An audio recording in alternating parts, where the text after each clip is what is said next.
it's picked up. Sorry, I've got to record. Yes, sorry. So yeah, it's all picked up since then, and I feel it's the consistency. Just keep going, keep pushing it out there, and we're at a stage now where you can clearly see, especially in the UK, the whole focus now is on our country, and there's a shift that's taken place. Like there's people getting out in the streets, there's people paying attention.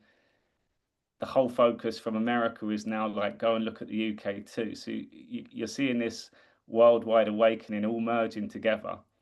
And all the research I've done, it's almost like the crunch time now. We're at a stage where very soon it'll just be one after the other, corruption, exposing, corruption, exposing. It's just going to keep flowing like that. So all the stresses and all the frustrations that people have, that's all going to start changing, and it'll almost be that everyone that's dedicated a lot of their life to looking into information, trying to discover the truth, going through all the misinformation, etc. We're at a stage now where all of that's going to start being worth it.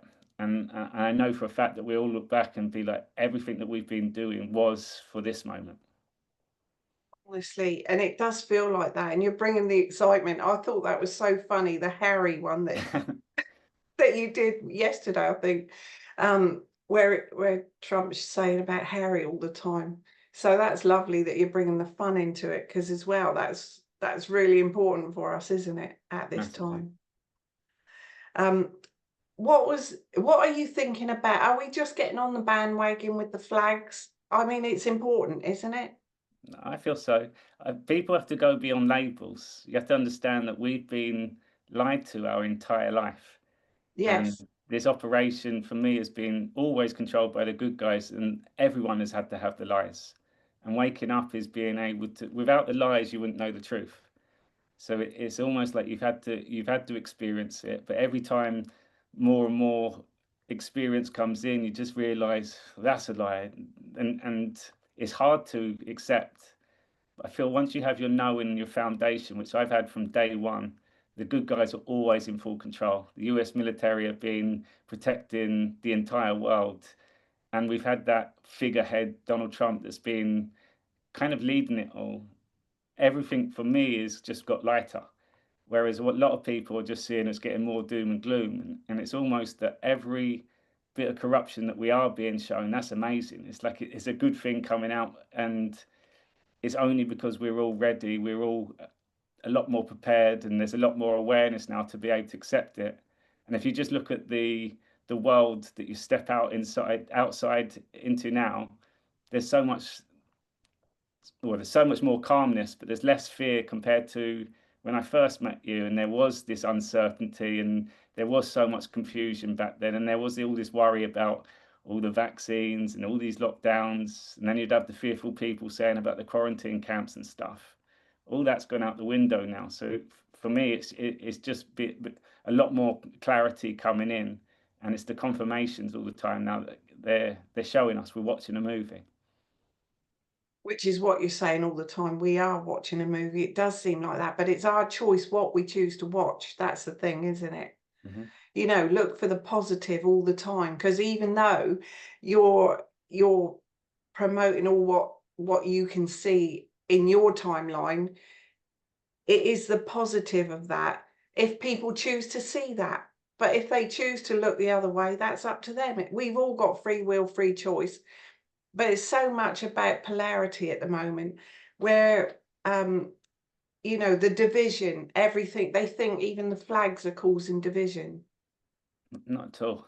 No, No, it's I surely don't. bringing us together, isn't it? Yeah, I don't see how that can even be looked at as a negative. And people get caught up on, or the Union Jack, it's a corporation, and you shouldn't be celebrating that. It's like, no, we're taking over. We give it the definition.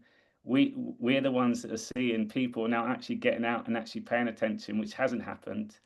And the comments that are coming in, it's my mum and dad are fast asleep, but they're even getting their flags up. It's those moments for me. They're all big wins.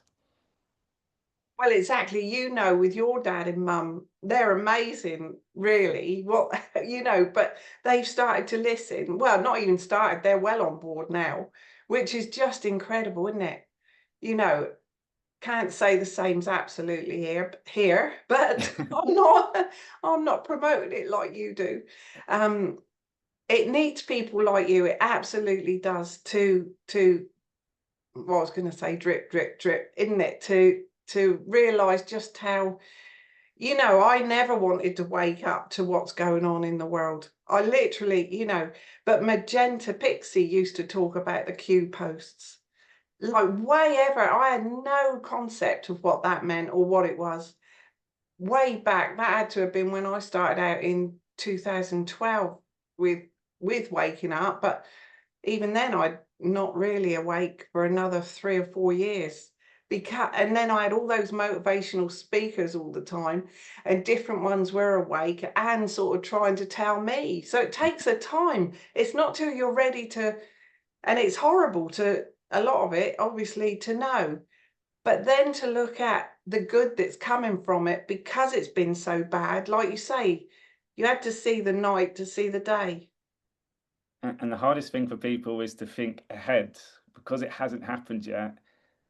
It's almost you have to connect the dots to imagine there. And there's a lot of people have talked about the golden ages and the new world and stuff, but that's a fairy tale for a lot of people because all they used to is what we've been shown and what we have experienced. And for me, it's so clear now. And I feel once you get over this next part where it will be it all coming out, then people will start seeing what there actually is all around us and what we're going to step into. It'll be a reality that none of us have yet to experience ever as the human race. And it's almost been held back for us all to step into. And yeah, for me, that excites me more than anything else. And we're going to find out a lot more about our history, the way it should be told to us. I feel that you'll see that there's so many people that have been fighting this for a long time, and they've mostly been looking at this whole world thinking, we're making it obvious for you, wake up. But they've been doing that. Well, I keep saying that this war's gone back 250 years. Mm. And there's people that have known what's going on, and that must have been difficult for these people. So we're at a stage now where I would say the majority of people, even if you don't call them awake, they're aware of what's going on. Even if they're not accepting it, they're still paying attention. And we're also at a stage where you don't have to go on Telegram and all these separate apps to find your information. It's the mainstream media now as well that is showing the same stuff to us. Yeah. And you're pointing it out as well that it's coming from the mainstream media that might even get more even attention than perhaps anyone else because some are still transfixed with that. Well, you know, watching it every day. So no, it's absolutely brilliant. So is your breathing practice, soul coaching, is that still a huge part of what you do? Yeah, so with the soul coaching, I was doing meditations all the time, and I had a small little community, and it was just frustrating for me. It was like the whole world would change if they started meditating. But I also realized that there's so much other distractions going on, and there's more priorities for people within their own lives. So the way that I deliver the information and I do my lives as well, the soul coaching all comes from that anyway. Yeah, And I'm quite protective of my space, even on social media. So any negativity that comes onto my pages, I block it out. And right. I'll say you're being negative, you're moany, and I call people lazy. There's the three words that I would say: you're miserable, you're negative, and you're moany, because they come on to choose to moan, and it's like if you just listened, if you then just watched, because I'm saying go and watch that, and if we go back to the video that we did together a few years ago, it Mm, was about Donald Trump then. mhm. If people listened back then and just followed along, they would see I'm saying exactly the same thing now, but more people are listening now. So the soul coaching comes to me is the positivity. It's the bringing attention to your words. If you listen to my vocabulary, I rarely use negative words ever. To even explain a negative situation, I always put a positive word on there. Yeah, And people now are correcting themselves on their words as they're speaking. That's awareness. So yeah, absolutely. so without even the information, the only work that can really be done is from the self. And we're getting to a stage where the moans and all the negativity will stand out so much, it won't be welcome in a new world. And people are starting to distance themselves. And that's where the duality comes in. But it's because there's work to be done for a lot of people that haven't ever taken the time to just to focus on and finding peace.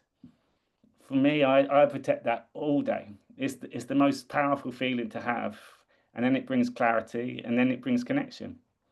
Absolutely. So how did you get on that journey, Harry? On what the truth journey. To where you are now, like, how did you, because you're so young to be sharing this, which is even better as well, to have younger people that can share this wisdom. It is wisdom, really, or I feel it is anyway. But like about the meditation, because I've known for years, there was three things when I did the happiness course. There was forgiveness was one big thing for it. The thing to be happy or something was forgiveness, self-love, and meditation. And the meditation was always a big thing for me, because to quiet the mind is not easy. I had Ho'oponopono helps on that. that, and you need just simple frameworks as well to go, and that's all it is. Is making things simple. So my whole teachings come back to a choice. Simplify life down to a choice, and I can bring it literally to ego or soul. And underneath ego or soul, it's love or fear. From words, it's positive or negative. And then from the inner body, it's grow or protect. So literally every single thing in life can fall over under those components. But I owned a few gyms in London for about 12 years, and I wasn't aware of anything. I was fast asleep. I wasn't paying attention. I'd forget everything. And my world growing up was football. Like my mates, all lads, always down the pub. We'd always go out every weekend. We'd go out nightclubs or raving, and I worked super hard, but I partied really hard as well. And there was a point where I had a breakdown when I was on a school reunion. It was a wedding in Cyprus, and out of nowhere, I just had this panic attack. I had my staff to pay, and I wasn't really focused on work then. It was all inclusive hotel, and I got super drunk, and I remember having this panic attack. And I come back, and my mum said, "Oh, maybe you should go on a mindfulness course." And that was the first kind of introduction to meditation. And I remember this hippie guy. I remember his name is called Doug. He had long hair. He had all these things around his neck, and he was holding a prune. And he come into the room, and it was like a alcohol anonymous, where they're all sitting around. He said, "Hold the prune, smell the prune, be present with the prune." And I'm like, it's a fucking prune. And we did a meditation at the end, and I remember shooting up. I was like, "Oh my God, I felt this thing on my foot." And he said, "No, that was me. You were snoring." And all I got from that course, because I realized how anxious I was, but I realized I wasn't present. And I'd go on all these different courses and seminars, and I didn't really retain the information very well. So that was kind of the intro. And then I got myself arrested 3 times in the space of 18 months. And the last time was 40 hours. I was stuck in a cell in Tenerife, and I couldn't tell you how I got in there. And it was closed on Sunday, so I had the whole 24 hours in there trying to question, what have I done? And I had this massive voice. It was my voice. Now I say that was God's voice saying, "What are you doing with your life right now? You've got no control of it." So I stopped drinking after that, and I haven't had a drink ever since. That was like 2018. And I just went on a journey of, first of all, listening to Audible books. I had a few, like the first one was The Unexpected Joys of Being Sober. Then it was The Subtle Art of Not Giving a Fuck. Then it was How to Be Fucking Awesome.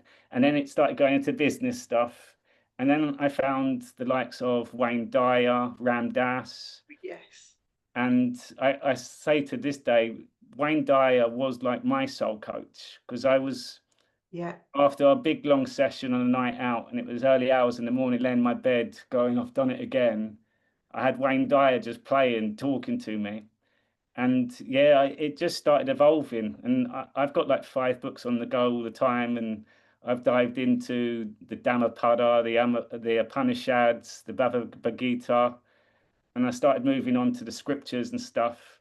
But it all come back to just simple. they were all talking the same message in all their own unique ways. And I realized how overcomplicated we all make our life. It was Deepak Chopra, though, that changed it for me. Because, Okay. yeah, he did a meditation 21 days with Oprah. And he said just one analogy. He said, when you're walking down the road and you get a stone in your shoe, he said, there's no thought to it. You just pick the stone out and you throw it away. And he said, that's the same with anxious thoughts, but we don't know how to deal with the anxious thoughts. Really, you should just go like that and throw it away. But he said, you leave it in there and then it builds up. And like the stone in your shoe, you'd walk funny. In the end, you'd get blisters, then you'd get a bad knee, lower back, and it's a whole chain of events that take place after. Yeah. And it was that aha moment. I can get rid of this anxious thought.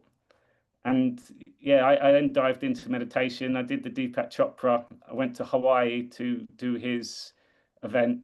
Then I did his primordial sound meditation. It was like a 5-month course that I did. And it just evolved from there. And then when 2020 hit, I had a lot more time. My gyms suffered big time. So we were locked down for 9 months of the year. But I was just paying attention. But it was a moment when I saw that the military were in control and Trump was one of the good guys. And it changed everything after that. It was almost like, I know we've won already, and I know we're in full control. And then 2020 was the year where I really had these strong connections with God. Whereas before I'd say universe, creator, but I didn't have the experience and feel it. But I was having all these magical moments, and I was then teaching meditations to other people, and it would be one-on-one like this. And after the meditation, I'd just sit there and the person would be in silence for about 12 minutes. And I'd just hold the space for them. And it was like this superpower. And for me, it was that knowing then everyone has to do this. And you see all the videos that I've done over my life through the fitness career that I had, 2020, my smile. But I used to cover my smile. I had braces, I had a jaw operation. And in 2020, this smile come, and it was like a permanent shift in my face. And yeah, it's just flowed ever since. Amazing. I remember one story that you told when we were at a breathing evening and you had all those t-shirts there, and it said on the t-shirt, what would love do? And you told about where there was road rage, and you got out your t-shirt on and shirt and went like, Yeah, he started kicking off. what would love do? And that is such a good thing, isn't it? To ask yourself, what would love do in every situation? It covers everything. Yeah. And I call them soul slaps now as well. So whenever you get caught with your ego, you get a little soul slap and it jolts you. And it's what would love do? Oh, let it go. And it's that simple. Yes. Oh my God, I'm so pleased that you're feeling so much, like, and you're in your element. So when I was talking to a girl earlier this morning, she's going to do an evening for me. And she said, what are you doing the rest of the day, Jackie? I said, I'm hoping that Harry's going to come back and say he's going to do a talk with me. And she sort of said, what does he do? And she said, well, you've lit up just saying about that. Like I was, some things light us up, don't they? Like if you're on the right track, Well, I've been writing. So what happened was during COVID, and like for many people, all my accounts got taken down. Yeah. And earlier on, at the end of last year, I got sectioned in Brazil for 6 weeks. And when I come back, I was lost. It was like I got sectioned because I did far too much cannabis. I had a whole pack of gummies, and I decided to do them all, and they wouldn't let me out. And I had these moments with God, and it was like everything was AI world, and I wasn't sleeping or anything. And I had big turns. So when I come out, I was a bit lost, but I had nothing really to show for myself apart from Trump. And it was almost like, I don't want to be known as Trump. It's my soul coaching. That's the part. So I started writing, and I've got my Substack where people, if they want to know me, and they'll see depth, they'll see my teachings. It's all mine. It's all authentic. But I got a really powerful confirmation the other day. So I did a writing on a Gospels of Ramakrishna. So out the most random book, but there were some amazing teachings within there. He was from the 1800s. And one of the teachings was about 5 blind men all feeling different parts of the elephant to describe what the elephant is. And they all gave their all different descriptions. So I put that on my Substack.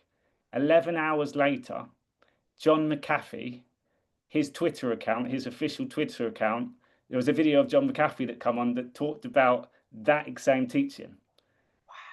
And I'm like, he's been the person that I've been following for a long time. And I've said many times before, I've connected with a lot of things. He's definitely alive. But that was my confirmation the other day. He's meant to be dead. And his official Twitter account put a video on of that exact teaching. That's not a coincidence at all. So I kind of got a bit more, a bit more excited then. It's like things are starting to happen. And if you've been following my stuff, Donald Trump puts out these posts and I've been decoding them. And I'll do a decode of the Q post for one day based on his posts. And then the next post he does takes us exactly to what I was talking about. And it's almost like saying, now you're on the right path, you're talking about the right things, and they're getting a confirmation now where the videos are actually being circulated everywhere. Yes. Truth chills, Harry. Literally. What was I going to say? Something you just said went through my mind. Oh, I have to come back to it. Bother. Oh, the authenticity of you saying about being sectioned. You're not hiding that. And the reason, but there's such a build up to that story of why you were sectioned, and you don't have to share that, I know, but you would not have been taking cannabis like that had you not had things going on. Yeah, so I was in Arizona for 10 months and people tried to take my life in Arizona. Yes. I kind of was part of all this community, all these people in politics. And when I was out there, there was this massive court case and they dropped these massive bombs where all these people in Arizona, they showed it as the most corrupt state in the whole of Arizona. And they were all involved with the Sonora cartel and involved with mortgage fraud. And it was all the people that I was with. And then I was just going around, I'm here, I'm exposing human trafficking and I'm exposing the truth. And I got set up big time. And there was this period where I went missing. I don't think if you remember, but my mum and dad would never tell anyone where I was, but I went off to Brazil. And I come back and I didn't feel safe because someone turned up at my place in the middle of nowhere in Brazil. My Uber account, someone had my password. And yeah, so I was on this journey where I felt like people were after me and there was this fear always in the background. And I went through about 2 years where I was on my own trying to connect the dots to my life. And I was getting a lot of different things wrong. I was just putting everyone under one bracket in the end. And there's a lot of corrupt people within the truth movement that I've kind of crossed paths with as well. And I got to a stage where I was having all these God moments and I started moving into scripture and I decided, and I said to my community and my Rumble, I'm going to do 40 days and 40 nights. And I didn't really know what that meant. And it was like that confirmation that I said I was doing it. And I was getting all these voices then. And one of the voices came from it sounded like Ram Dass was talking to me. And Ram Dass did a video, which you'll find on YouTube, where he had all this LSD in his pocket when he was in India. And his guru knew that he had something in his pocket. He said, take your biscuits out your pocket. And Ram Dass said, my biscuits, he said, I know you've got them in there, take your biscuits out. And he grabbed them all and he had all of them. And Ram Dass said that would have taken out a horse and it didn't do anything to him at all. Well, I just taught that on my course. And that voice was, do them all, do your gummies, do them all. And I did them all, and I left my body. I turned into a rainbow. I kind of reenacted the birth of Jesus Christ, Mary Magdalene, and it was like every part of my life come out, and I was talking to myself in the mirror, and yeah, it was. If you saw me, I was going crazy, but for me, it was also real. I connected the girl that I fell in love with during 2020. She passed away when I was out in Colombia. And during this 40 days, 40 nights and whatever happened, she was then reconnected with me. And it was like she was controlling my whole left side. And as much as it all felt crazy, that was the realest part I've had in my whole life. And that's why I felt lost when I come back, because I couldn't forget it, because every single moment that happened to me was real for me. And if you've ever been sectioned and the doctor tries to ask you, well, what happened? You can't tell him the truth, because you're crazy as soon as you say it all. And I said I had these connections with God, but that's all I could say. And it was only when I come back to the UK where, when I went to the hospital, the guy said, tell me about your life. And I just started sharing my story. And I said to him, you're the first person that's ever asked me about me, rather than trying to give me tablets and stuff. And it was that moment I got dropped back here. And it was like I felt myself come back. I didn't want to take any of the medications. I stopped all that, but I'd lost my flow. And my meditations, I get all my insights. That all stopped. Yeah, that was the lost part. I think when you saw me, I looked sad. My You energy looked was down. sad, so sad. I come over and sat with you, didn't I? But yeah, that's all changed now as well. So Yeah. uh, yeah, it was a tough part. I share that story though, because I know there's a lot of people that were sectioned just for their beliefs on COVID, and Oh and yeah. and I saw the whole system within there. It was like I had to go through that experience to see it all. Yeah. And I feel like it also shows you, when you are dedicating your life to truth, which I say I have been, sometimes you can go too far into it. And if you haven't got the guidance or the support around you, which I didn't have, you can get lost within that also. Yeah. So yeah, it was a big turning point at the end of last year. I had to be flown back. And yeah, this year I've kind of fallen back into path. I found my purpose, and I know I'm doing the right things now. Brilliant. I am honestly so pleased for you, and enjoying seeing that all your clips are being shared. And honestly, it's really, and what you're doing to help humanity, really, because it is the positivity. I don't get, and not to be fearful of what you put out in that. Like you say, if you see any trolls on your, you know, even with stuff that I put out, and that's very, very mild. If you get anyone, it's horrible when they're not nice about that. We're all entitled to what we want to share and believe. I feel it's different. So for me, I like being challenged and I like questions. If it's the moaning and the personal digs and stuff, my Facebook got taken down. So everyone on my Facebook, they've added me and they're following me. So it's almost like you've added me to come onto my page to moan at me, block. And if you're choosing to moan, I just cut you off all the time. And the frustrating thing for me, Jackie, is that there's a lot of people that I know that have known me personally or have been following my stuff, but they obviously don't listen, and they continue to moan.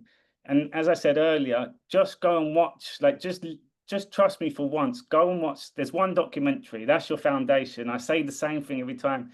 Just go watch that one. But they don't watch it, and they come back and then argue again and then argue again. It's like, you're choosing to do that. That's your choice to be miserable. Keep it away from me. If that was my house or even in our community, that wouldn't be accepted. I wouldn't be talking to you. You wouldn't be allowed to enter my space.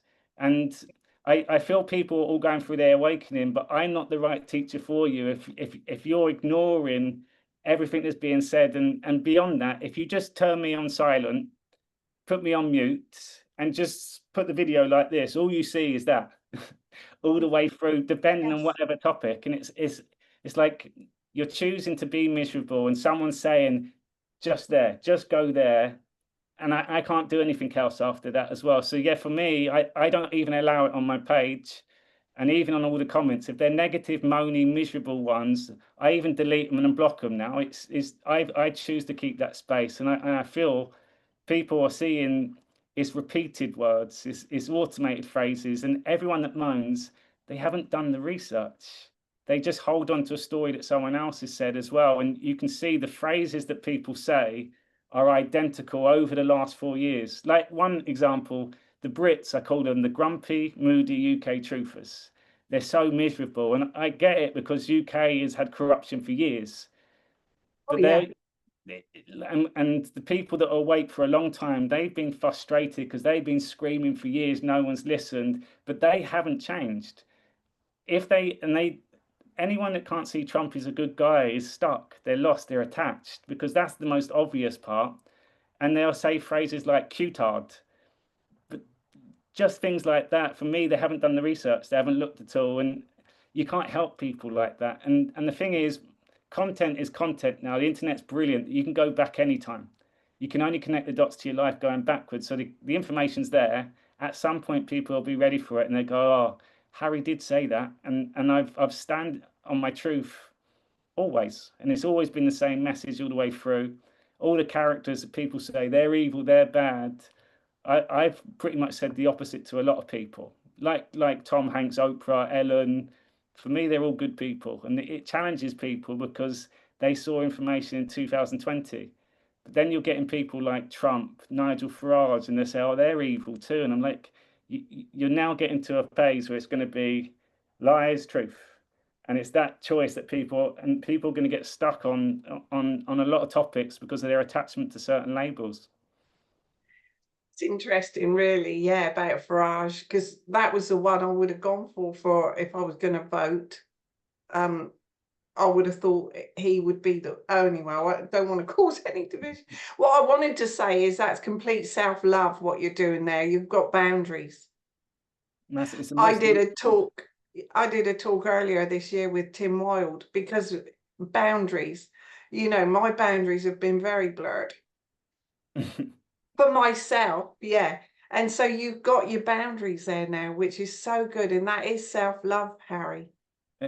And that's what they say. Oh, you're all love and light, and you're rude. It's like, no, I'm protecting my energy. That is what love is. Love has to go into the ego to protect. If you've got kids and someone tries it with your kids, you put on your protective. You protect your kids. You have to change your voice and your tone and stuff.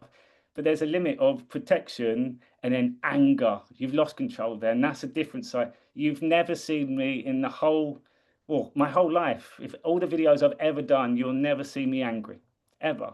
So it's almost like anger is a choice as well. And if you get into anger, it's not in my life. I don't want it. Do you never get triggered? I get triggered, yeah, but I don't let it out. My ego goes off all the time, and sometimes I'm even typing and have to delete it. Sometimes I put a post out, but the one thing that I'm so particular with my words, I don't call people names. I've got the phrase, "You're lazy and you're negative."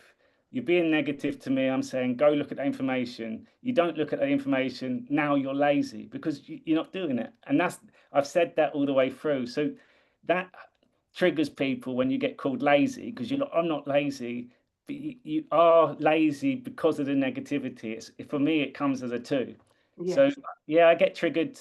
I get frustrated because it's if people understood where we were in this awakening, and they don't understand. I don't think any of us do. The world is going to shift in ways that we cannot even imagine. And Exactly. that, like, at the moment you're seeing this rallying now and people getting up, but that's not even scratching the surface of what's going to come. You'll be respecting everyone. Everyone's going to be like getting together again. And you've seen since COVID, even with the communities and the stand in the parks and even the bench, it's separated. People are now getting on with their own lives and stuff now.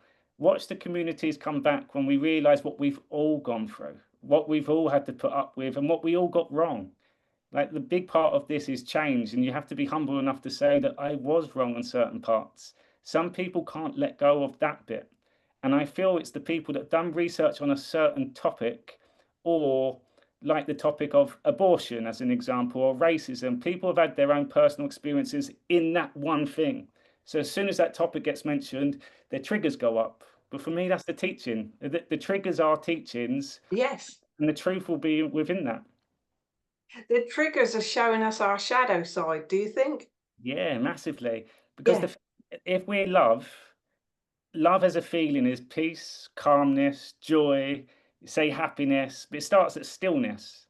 So if I'm still and then something comes across my screen and I get triggered, straight away I now say, what's triggered me? Why has my ego gone off? And I deal with it on that day. But people Brilliant. are not even aware of that uncomfort. If it's uncomfortable in the body, there's something you have to work on or something bring awareness to. It's that simple. I love that. Honestly, you can look back now and you can see why everything's happened in your life to get you to the point now. We can all do that. And it's whether you look back at it and think, why has that happened to me? Or why has it happened for me? which I know we've all heard that saying before, but it is, why has it happened for me? Because everything is for you.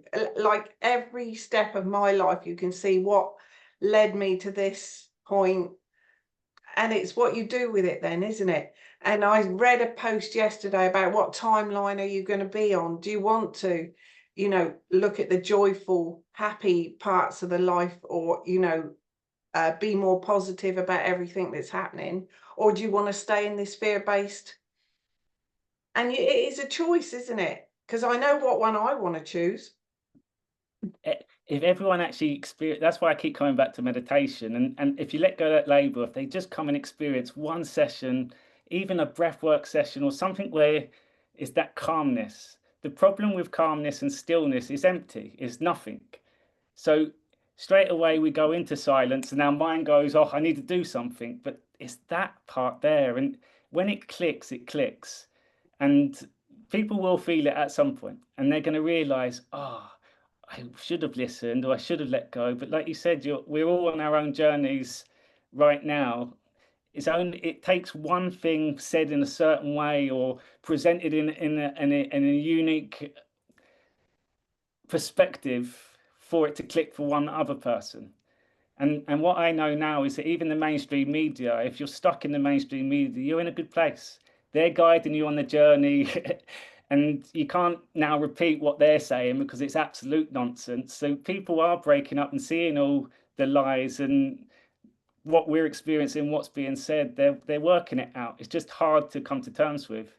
The other thing that I'd say to people, because this is one thing that I didn't really take into perspective, there's a lot of secrets in people's lives that we don't know. We say they're a good person and stuff. When I've been digging into the NSA, they search your search terms. What people have searched just on Google their whole life. And I saw a case mentioned to me by my sister in Australia where a woman killed her ex-husband's family. She invited them all round for dinner and she killed them with poisonous mushrooms. I heard about that, yeah. But you can imagine the search terms that she must have gone in, how to kill someone or how, that's all being tracked. Yeah. And I feel that people know that they've done wrong or people have got a past. But if you're here now, the way is God, is peace and calm. But you have to stand on your truth because at some point, questions are going to be fired at you as well. And it's how you react to it. God can't be explained in words, it's energy. The new world for me, the entry point is love. You can't come in if you're in fear, if you're angry and stuff as well. But your past is your past. For me, I say your past does not define you. It just adds to your story. But some people haven't even got their story out. Some people are ashamed of it so much. And I feel like there's a worry that that's going to come out. So for me, it's just how do people be able to express themselves? Write it down if you have to. It has to come out the body some way, but we have to face, I guess you call it, you face your fears. You have to face it in some way, but it has to come out the body. You have to be able to express it in a way that if someone did come up to you and ask you, you have a story to tell. So yeah, for me, everyone that's here is here for a reason. And if you were a criminal, if you had done wrong, you'd be dealt with straight away. You'd have someone knock at your door and take you away because the good guys are in that much control. And I feel with all the information that's about to come out on radical Islamic terrorism, and then after that, I see that we're going to find out a lot more about the Catholic Church, LDS, Mormon, all the horrible sides when it comes to religion. Whatever you've done in your own life, you're going to realize it's nothing. It's nothing compared to what evil actually is in this world, and people will let it go that way as well. I just feel like people are holding on and they don't know how to deal with it. You know, that's just reminded me of a little clip. You know, they show those little clips on Facebook, and earlier I watched a clip of a man going up an escalator, and he held across a bouquet of flowers to a young lad coming down the escalator. And when he got to the bottom, and he had his friends with him, and got to the bottom, like he couldn't believe he'd been given a bouquet of flowers, took out the note, and it said, for all the tears that you need to shed, something like that.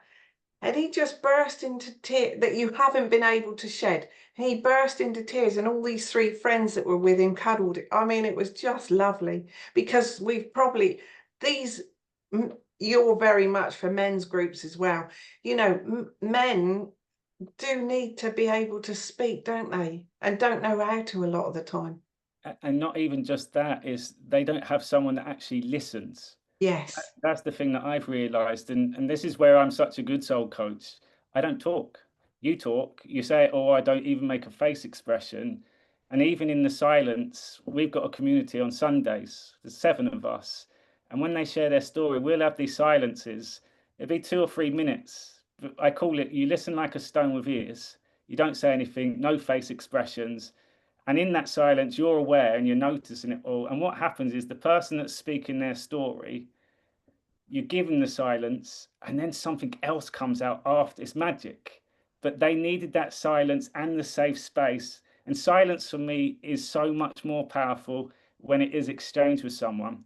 And everyone in the group just knows magic comes within the silence now. It's like you enjoy it rather than it being uncomfortable, which I used to say, awkward silences. And I used to really get uncomfortable in there and say something stupid. Now I love the silence. There's a book called Time to Think, Nancy Klein, and she talks about the power of listening as well. But I feel that that's what I realized after coming out of the institution, mental institution. People don't people are not able to express themselves because everyone that's listening seems to then become the expert or judge or interrupt or give an opinion. Or if someone has cancer, as an example, everyone tells you what you need to do, what Yeah. diet to have, what herbs to have.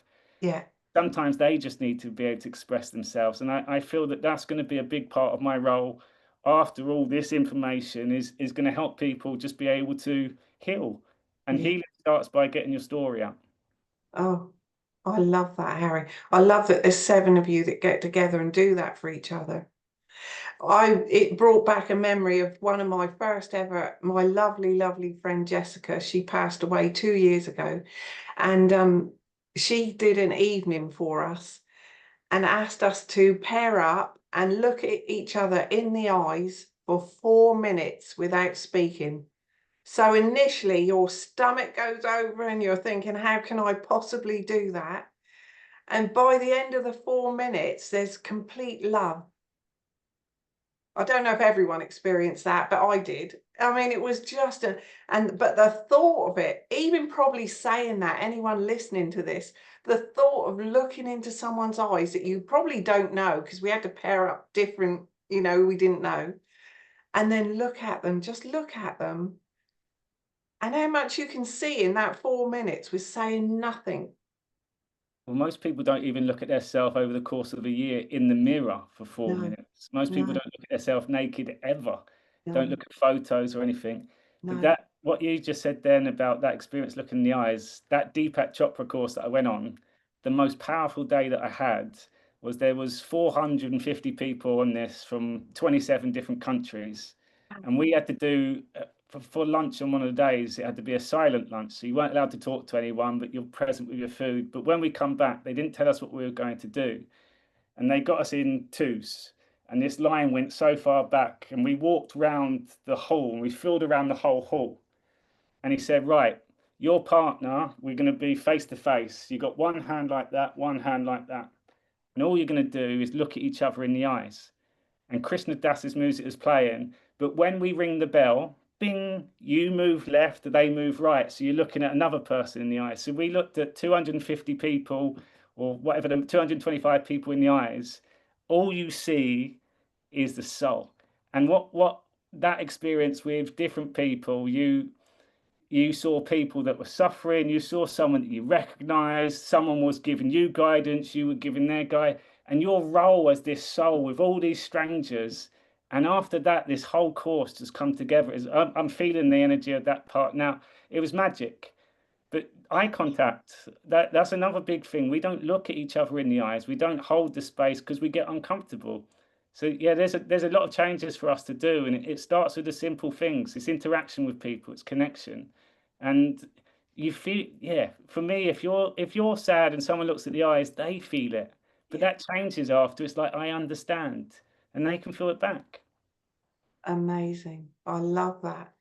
That was also like a Robert Holding course that we did, the first one I ever went on, or I think it might have been Loving Self. Anyway, um, But at the end, he said that we all stood up and said, I am here to be seen. So you would pair up and you'd say to the person opposite you, I am here to be seen, which is a big thing for people to even say. And then the person looking at you would say, and I can see you, Jackie, or I see you, Jackie. And then you give it time just to acknowledge that. And then they would change and say, I am here to be seen. And I see you, Robert. Well, when Robert and I paired up, oh my God, the tears were pouring down my, but as you did it with different people, I mean, the initial thought again was, oh my God, how can I do that? But actually, it's just the best thing. It was just beautiful because we don't look at each other and acknowledge the love that's there. We look at what they're wearing, we look at their haircuts, we judge people before, and that was one of my blessings when I went to Brazil and Colombia for over a 2-year period. I didn't speak Portuguese or Spanish very well, just basic. But what I did see was soulful people and the smiles and the joy, and I saw the negative people. Where did my choice go? I'm spending there, I don't want to be with you. I didn't need to hear your words. On the beach, you don't wear fancy clothes, so you don't judge each other on any of that. I don't understand accents. So you've got a dodgy accent, or you're from that area. Like all these things in the UK that we do without thinking about it. It's all been conditioned. Yeah. That all goes out the way, and I do feel like the world's going to come together when we see what we've all gone through. All these things will be irrelevant, but it also be important because that is a big part of your personality. It's a big part of your story, and people have to, it's the authenticity. Yeah, For me, if you're being yourself, which I can see quite clearly now when people are lying or over exaggerating or trying too hard, like that's where there's a disconnect. But when people are being their self and they're rocking their own style, but it's them, it's like they love and breathe it, they're passionate, they're enthusiastic, I can then accept them for them. Mhm. But I don't have to be best friends with them, but I accept you and I respect you. Other people, I can feel that it's the fakery in this world now is so clear to see as well, and it's a world that I've moved away from being from the city. I just choose not to go there anymore. For me, it's soul, it's contact. Yeah, it's all the things that I would never talk about years ago. None of this stuff. That's what I said to you about the authenticity of you sharing that you were actually put, incarcerated last year. Well, is that what you would call it? When you went in for 6 weeks. It That was, must have been horrendous. yeah, it And was. actually, what you can share to people from that experience, can you see why you had to do that now, I Yeah, guess? yeah. Well, at the time, I thought I thought I was still having my Jesus moment as well. I was Jesus's brother come back, and I was meant to help people. Like one flew over the cuckoo nest. The mental institutions in Brazil are not like the UK. There's no internet. There's no. I didn't have the English conversations with anyone, so I was on my own, and I spent that whole. They wouldn't let me out on my own, so I had to somehow get back to the UK. But I'd lost my passport. I lost my wallet. I lost everything. My mum and dad were my heroes getting me back, and you can imagine what they were going through. So I'm laying in my bed pretty much all day, and it was all these different scenarios. And the one big teaching I got from that was the phrase "what if." And as soon as what if comes, you cut it out. Don't even go what if. It didn't happen. Don't go what if. But what if you got arrested instead? Or what? Cut it out. And yeah, so I spent 6 weeks pretty much in the bed all day. The only time I got out of bed, and it was like clockwork when food was coming, because I just felt so down that I did this to myself. And literally, what people don't understand is 3 days before it happened, I was walking on Copacabana Beach and I said out loud to myself, looking at the sun, this is the best version of me now. And I said, I wish my mum and dad could see me right now. And then 3 days later, I'm in this mental institution and I'm just questioning, like, how? Like, why? And then I was just beating myself up for ages, my ego going off all the time. So yeah, I got a lot of lessons from there. It was so backwards in there when people were getting better, like they'd give them more medicine and they're just dribbling and stuff. I refused the medicine when I was in there using common law. The doctors were liars all the time. So I just saw this, and it was, unless you're in there, you don't get that experience. But what I do know now, I can relate with a lot of people, and I call myself relatable, but I'm also able to relate. And that's where I feel that sometimes, like, people have done drugs their whole life. When someone else has changed and they speak about a come down as an example, they're like, I know there's a connection. Whereas a lot of people are anti-drugs, they don't go there, and they almost give you a look, but they don't understand. And I feel that that's the yeah, is, do I regret it? Yes, because I was in my element at that point. But I look back now, that's gonna, for me, it was like that was meant to happen. Especially when it all was like the period Donald Trump had just won the election, which I had been speaking about for such a long time, and there was that 3 month changeover before he become president. And I was just thinking that was my time to have my 3 months to myself. And it's almost like God intervened and said, Harry, you're not going to like this, but I'm going to stick you in here for a bit. And but for me, you write your story, and that'd just be a big chapter of my story. Absolutely. Absolutely. Not many could have that in their story. My gosh. But then the truth of you actually being able to share that with people, you know, because some would be shamed and not want to share that. No, I love it. Honestly. You've met my mum and dad as well. Like, my mum and dad are the best people ever. Oh, Tell my wonderful. mum to tell my mum that I did cannabis, like, that was like my son. Like, I wouldn't. So that's been getting used to being able to be a lot more open and free. But for me, the reason why I am so calm and I am disconnected spiritually and stuff is only because I've owned my past. Yeah. I get a lot of trolls, I get quite a lot of vicious comments and stuff. But one thing I know, no one can pull anything out about my past and throw it out there all of a sudden. No one can do that, because they, if whatever they say, yeah, I spoke about that. Yeah, I did that. That was part of my story. And I Absolutely. feel that that was a big healing part for me, was just going back through my life and owning it, taking ownership of it. So the very first time that I met you, that was when you had gone viral, as you say, because you knew your rights in common law, where they wanted to put you into, do you remember when the hotels, they wanted you to pay for hotels? Because if you'd been in another country and you knew your rights and you stuck to them, and then that video went live, oh, it's marvelous. I mean, that's got to be a good thing to know your common law rights. Definitely, and I feel that that's where it got people's attention, because when you teach common law normally, and all the common law courses you go on, all they do is moan about the government and look what they're doing here and how corrupt it is there. And I use my mum again. She went on the common law course after, and it And ruined. with her, Yeah, it ruined her. Like, she didn't realize how evil the world was and how disgusting that things were. Whereas I look at it as the legal system, the words are so clever. Like, how have they managed to do that? So when I come back, it was more of a positive spin. I'm in a prison for a cell for 5 hours, and I'm meditating in there. It was just completely, and I just feel it was. I knew my rights. I didn't argue with it. I remained calm, and then I shared it after, and people all of a sudden saw a different way of doing common law or using common law, and it worked. amazing, amazing. Harry, I've loved speaking to you. I don't like to go over an hour really, because it's enough for people to listen to, but we'll no doubt talk again. All I'd encourage people, if you are following me, or you will see my videos now, because they are circulating everywhere.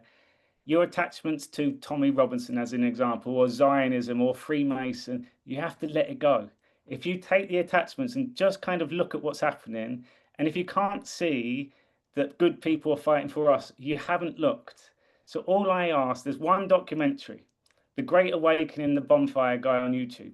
That's the foundation. It's an hour and a half, but it shows you when Trump went around the whole world, where we're all fast asleep. But as soon as you see that, I always say to it, watch it, one question: when did we lose control? And you can never answer that question. We've always been in control after you've watched that.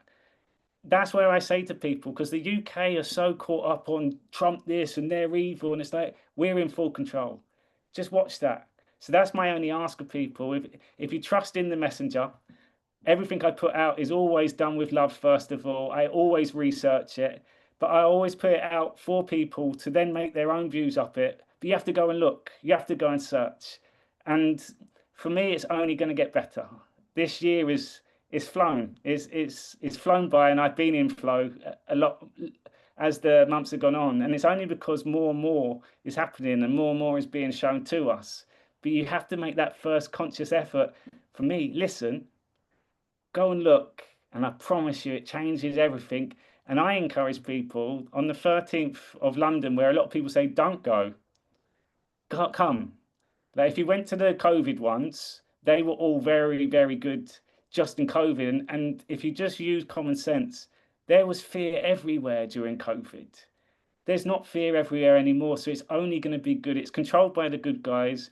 Tommy Robinson, you might not even have to see. Don't even worry about it. It's a freedom rally, but it's not about any individual. It's about what we're going for. And I really encourage people, if you look at this as the Great Awakening, and this is a critical moment in history, when you Yes. look back at the World War and you was in it, that'll be a moment where you'll remember. And I Yes. give just an example. In Canada, they say their most favourite moment of the last 4 years was the trucker rally. Yes. And they said, oh, we need another one like that. This will be the same in London. It was in Australia the other day as well.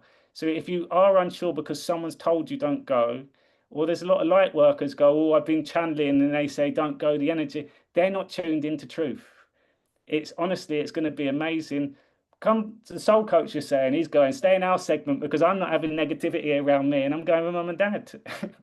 No, you are. They told me they were so happy about going with you. I'm in Glastonbury that day and it's been booked up for ages, but we'll be with you in spirit. That's a fact. Honestly, thank you, Harry.